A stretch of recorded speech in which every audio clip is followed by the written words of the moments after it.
எல்லாத்துக்கும் வணக்கங்க. இப்போ சுண்டல் குழம்பு தான் வைக்கிறேன். சின்ன வெங்காயம் கொஞ்சம், தக்காளி கொஞ்சம், சில பேர் அப்படி போடுவாங்க, ஒரு 4-5 தக்காளி. நான் அப்படி இல்லை, சின்ன வெங்காயம் கொஞ்சம், தக்காளி ஒரு பழம் போட்டு நல்லா வணக்கி விட்டுக்கணும். சுண்டல் குழம்பு மொளவாட்டி அதுவும் சாம்பார் தூளில் எப்படி வைக்கிறதுன்னு நான் சொல்லிக்கிட்டு இருக்கிறேன். சின்ன வெங்காயம் கொஞ்சம், தக்காளி ஒரு பழம் போட்டு வணங்கணும். தக்காளி வெங்காயமும் வந்து நல்லா வணங்கணும். நான் வணங்குறதை காட்டுறேன் பாருங்கள். அதே மாதிரியே நீங்கள் செய்யுங்க. வீட்டில் வந்து நல்லா குழம்பு நல்லா டேஸ்ட்டாக இருக்குதுன்னு சொல்லுவாங்க. பாருங்கள், சின்ன வெங்காயம் நல்லா வணங்கிருச்சு பார்த்தீங்களா? இந்த மாதிரி வரணும். இன்னும் கொஞ்சம் ஒரு 2 நிமிஷம் வேகணும். பாருங்கள், இந்த மாதிரி சின்ன வெங்காயமும் தக்காளியும் நல்லா வணக்கி விடணும். இந்த அளவுக்கு வணக்கி விட்டா தான் அந்த குழம்பு வந்து நல்லாயிருக்கும்.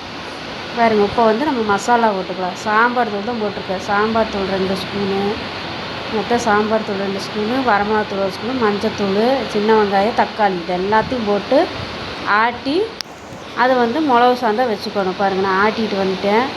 ஆட்டிகிட்டு வந்து எடுத்து ஊற்றுறேன் பாருங்கள். வேணுங்கிற அளவுக்கு நீங்கள் மசாலா போட்டுக்கலாம். நான் வந்து 2 ஸ்பூன் போட்டிருக்கேன் சாம்பார் தூள். வேணுங்கிற அளவுக்கு தண்ணி ஊற்றிங்க. நான் சும்மா 2 நேரத்துக்கு வைக்கிறேன். சும்மா கதைன்னு வைக்கலாம். ஒரு 5 பேர்த்துக்கு வர மாதிரி நான் வைக்கிறேன். நல்லா டேஸ்ட்டாக இருக்குங்க.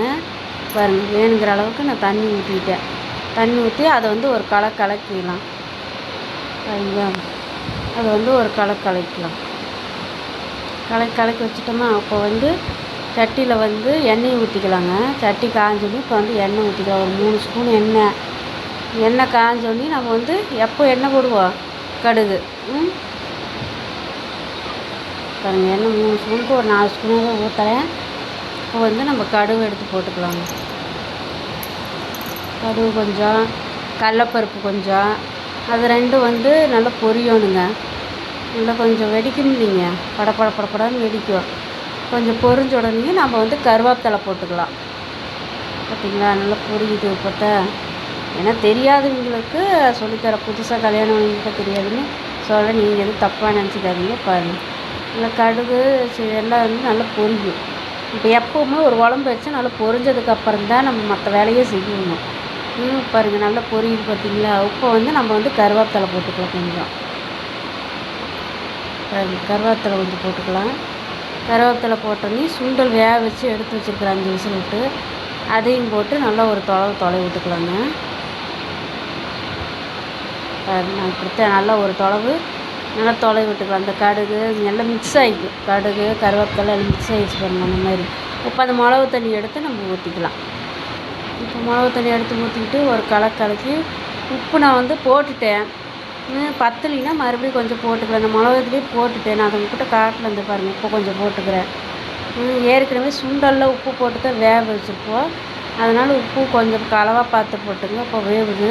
இப்போ பாருங்கள், நல்லா கொதிக்குது பார்த்திங்கன்னா. நல்லா தளவலன்னு பார்க்கறதுக்கு எவ்வளோ நல்லா இருக்குது பார்த்தீங்களா?